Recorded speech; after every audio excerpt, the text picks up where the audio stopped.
नमस्कार. या व्हिडिओमध्ये आपण सूत्राचा उपयोग करून वर्ग समीकरणाचा सराव करणार आहोत. तर वर्ग समीकरण आपल्याला सूत्राचा वापर करून सोडवायचं असल्यामुळे आपल्याला ए, बी आणि सी च्या किमती शोधाव्या लागतील.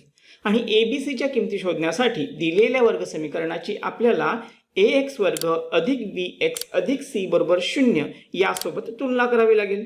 म्हणून आपण इथे लिहून घ्यायचं आहे 5m वर्ग अधिक 13m अधिक 8 बरोबर 0 या वर्ग समीकरणाची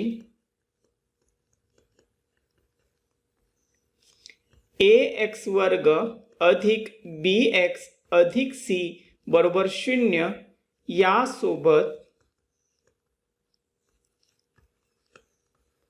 तुलना करू. आता तुलना केल्यामुळे आपल्याला एबीसीच्या किमती मिळतील. बघा, ए काय आहे? पहिल्या पदाचा सहगुणक. पहिल्या पदाचा सहगुणक इथे 5 आहे म्हणून ए बरोबर 5. बी बरोबर बी आहे दुसऱ्या पदाचा सहगुणक. दुसऱ्या पदाचा सहगुणक इथे 13 आहे म्हणून बी बरोबर 13. आणि सी आहे स्थिर पद. स्थिर पद इथे 8 आहे म्हणून सी ची किंमत 8 मिळाली. आता आपल्याकडे एबीसीच्या किमती आहेत. यावरून आपण बी वर्ग वजा 4ac ची किंमत शोधू शकतो. म्हणून बी वर्ग वजा 4ac बरोबर बी ची किंमत आपल्याकडे आहे 13 म्हणून इथे 13चा वर्ग वजा 4 गुणिले ए ची किंमत आहे 5 गुणिले सी ची किंमत आहे 8 बरोबर. आता बघा 13चा वर्ग किती येतो? 13चा वर्ग येतो 169. त्यानंतर हा गुणाकार काय येईल? तर एक पद वजा असल्यामुळे हा गुणाकार वजा येईल. त्यानंतर 5 चोक 20 आणि 20 8 160 म्हणजे इथे 160 आले. आता 169 मधून 160 वजा केले राहिले 9. तर ही किंमत कसली मिळाली? ही किंमत मिळाली आपल्याला बी वर्ग वजा 4ac. तर ही जी किंमत मिळालेली आहे त्या किमतीला अगोदर आपण बॉक्स तयार करून घेऊया. चला, इतकं झालं. आता आपण पुढे काय करूयात? तर पुढे आपण सूत्र लिहून घेऊयात. चल कोणतं शोधायचं आहे? चल आहे एम. म्हणून एम बरोबर सूत्र लिहायचं आहे वजा बी अधिक वजा वर्गमुळात बी वर्ग वजा 4ac छेद 2a. आता आपल्याकडे ज्या किमती आहेत त्या किमती भरून घेऊयात. तर बघा, बी ची किंमत आहे 13 म्हणून इथे आलं वजा 13 प्लस मायनसचं चिन्ह. बी वर्ग वजा 4ac ची किंमत आपण 9 शोधलेली आहे. ती 9 किंमत लिहिली आणि हे वर्गमुळात आहे म्हणून आपण इथे वर्गमूळ चिन्ह लिहिलं छेद 2 गुणिले ए ची किंमत आपल्याकडे आहे 5. चला, इतकं झालं. आता आपण बाजूला लिहून घेऊया.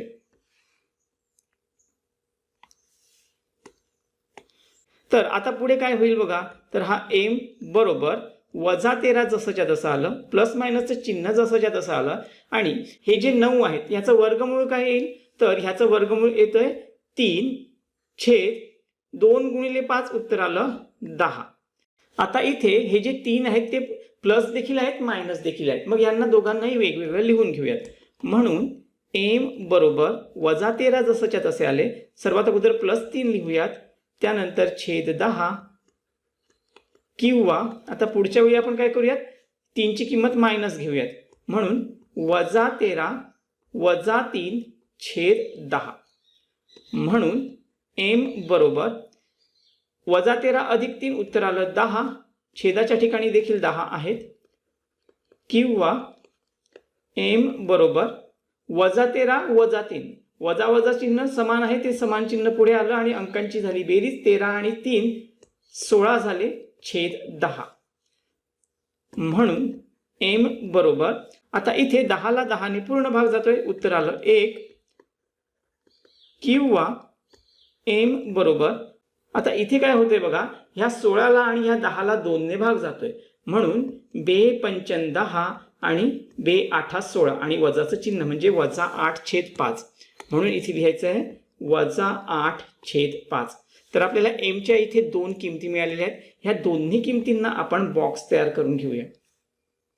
तर अशा पद्धतीने आपल्याला एमच्या 2 किमती मिळाल्या आणि ह्या ज्या 2 किमती मिळाल्या ह्याच किमती दिलेल्या समीकरणाची मुळे आहेत. म्हणून इथे लिहून घ्यायचं आहे दिलेल्या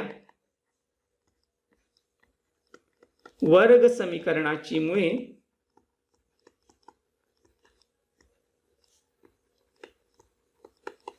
1 व वजा 8/5 आहेत.